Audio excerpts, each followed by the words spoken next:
কি খাও আম্মা তুমি? গুত্তো না, আমি খামই না। আমি মজা লাগাতা খাই না। তুমি রাঁধছো কি এগুলা?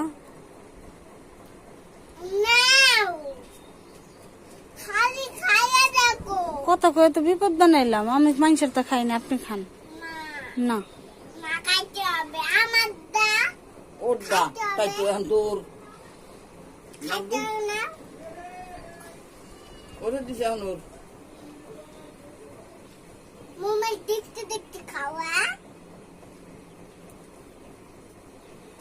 তুই ওর পেট উঠছাস। কত মাঝে মাঝে এমন ভাবে কয় তুই তোমার বুকা বানালা। খাও, গুস্তা খাও, গুস্তা খাও।